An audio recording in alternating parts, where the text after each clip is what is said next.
Boa noite. Uma discórdia interna na categoria de motoristas e cobradores no Rio de Janeiro causou um dia de caos para a população. Uma paralisação sem o apoio do próprio sindicato fez os cariocas perderem horas ou até o dia inteiro de trabalho. A história ainda não está bem clara. O sindicato oficial da categoria diz que os grevistas forçaram motoristas a não saírem das garagens. O outro lado alega participação voluntária na paralisação. A única coisa certa mesmo é que os prejuízos para o usuário não se limitam só à falta do transporte hoje. Com mais de 300 ônibus depredados por funcionários das empresas que resolveram entrar em paralisação, a conta, em algum momento, vai ser paga pelo povo. E o NT Vale de hoje também vai mostrar. Foi preso o segundo suspeito de linchar mulher no Guarujá. Alimentos mais caros. Tomate subiu mais de 31%. Estádio preparado para receber todos os torcedores em Minas já está pronto. Rebeldes na Síria matam 50 soldados em explosão. –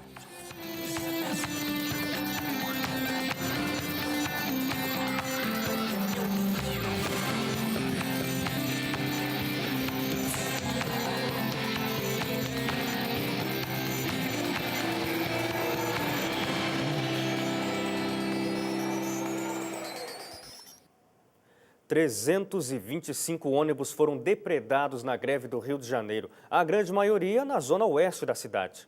Na zona norte da cidade, um clima de medo tomou conta da entrada das garagens das empresas de ônibus e os funcionários que apareceram para trabalhar estavam apreensivos. Sério que eles não podiam trabalhar porque nós tínhamos que aderir à greve e reivindicar nossos direitos. Então eu tive que voltar para casa, botar meu uniforme e pegar um táxi para vir até aqui. Se esse pino aí... Esse pino o carro não anda. Isso aí se chama chave geral, isso aí corta a parte elétrica, com a ignição quebrada, chave da ignição quebrada.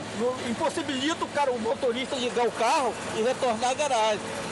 Por isso que está obstruindo a rua. Como a região foi uma das mais atingidas por depredações, policiais militares faziam a segurança dos ônibus que entravam e saíam. Também havia policiamento nos cruzamentos próximos às garagens para evitar novos incidentes.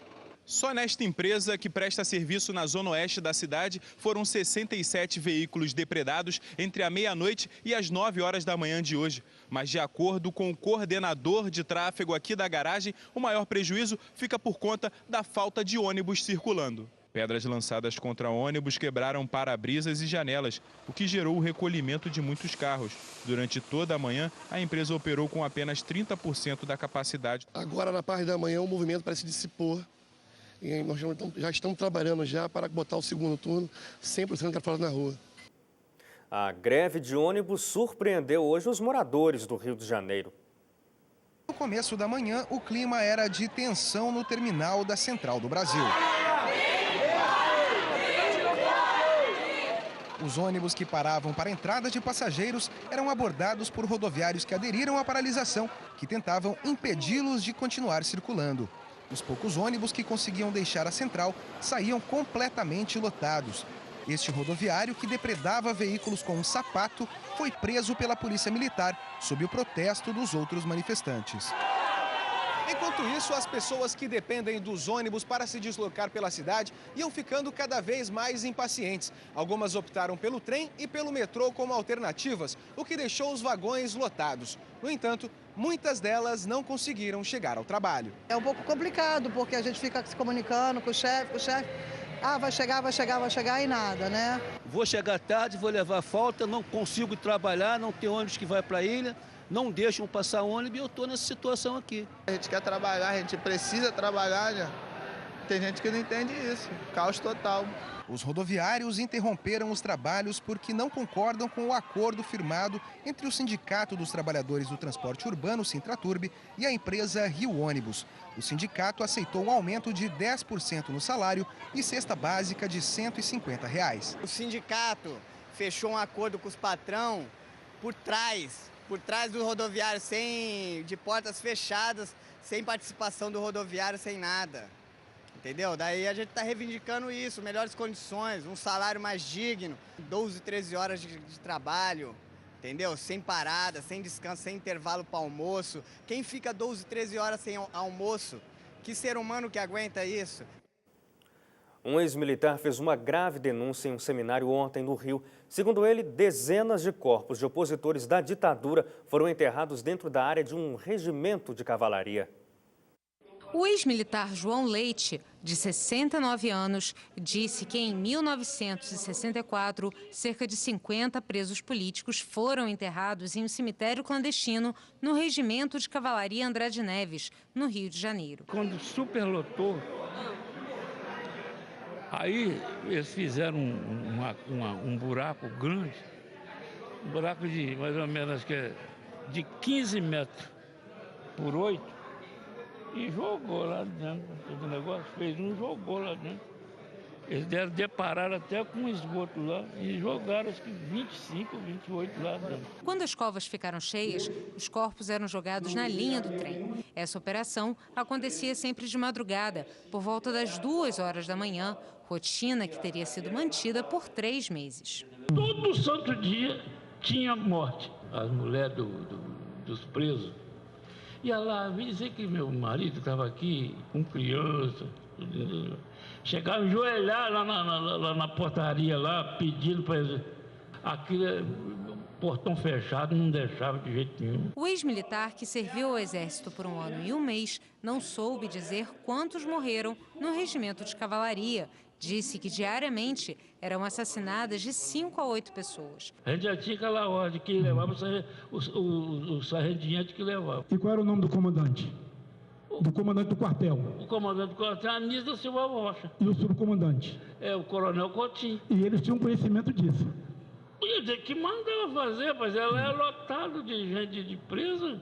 A revelação aconteceu durante um encontro de militares que resistiram à ditadura e foram expulsos das Forças Armadas.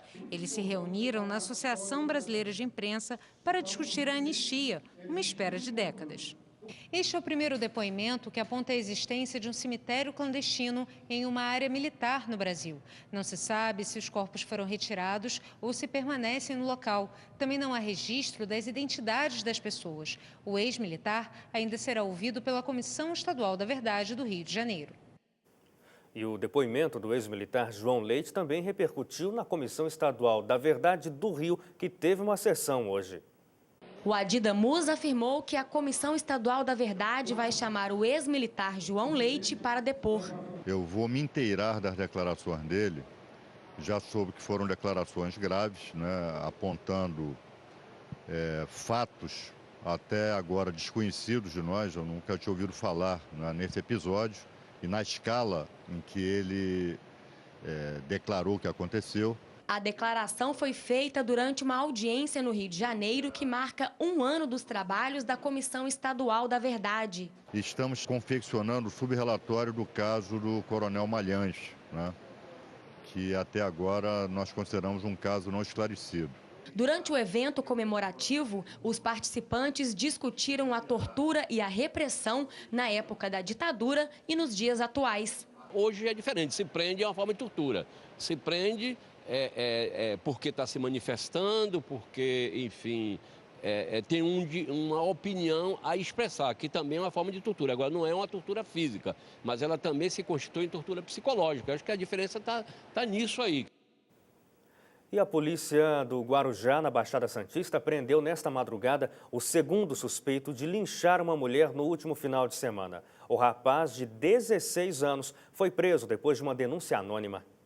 Fabiane Maria de Jesus morreu na última segunda-feira. Ela tinha 33 anos e foi linchada. Os agressores teriam confundido a mulher com uma suposta sequestradora de crianças. Na terça-feira, após o enterro, houve uma passeata com pedidos de justiça. A Universidade Federal de São Paulo divulgou dados do Levantamento Nacional de Álcool e Drogas sobre violência na infância. O resultado preocupa. O segundo levantamento nacional de álcool e drogas revela que 2 em cada 10 brasileiros já sofreram algum tipo de violência física na infância ou na adolescência. Isso equivale a quase 40 milhões de pessoas. O nível de violência contra a criança no Brasil é extremamente alto. Precisam ser feitas uma série de atividades de prevenção para que a gente possa reduzir esse tipo de violência. A pesquisa realizada pela Universidade Federal de São Paulo mostra que crianças crianças e adolescentes vítimas de agressões correm mais risco de consumir drogas. Mais da metade dos usuários de cocaína com mais de 18 anos já sofreu algum tipo de violência no passado. Segundo esta pesquisadora, crianças e adolescentes que sofreram abuso sexual são os que mais têm chances de consumir drogas na vida adulta. Pessoas que foram abusadas sexualmente na infância, elas chegam a ter 4 vezes mais chance de usar álcool, principalmente as meninas, ou de usar substâncias ilícitas, no caso dos meninos. Agora são 7h10 no horário de Brasília e depois do intervalo, a inflação chegou à mesa do consumidor. E mais uma vez o tomate fica fora dela.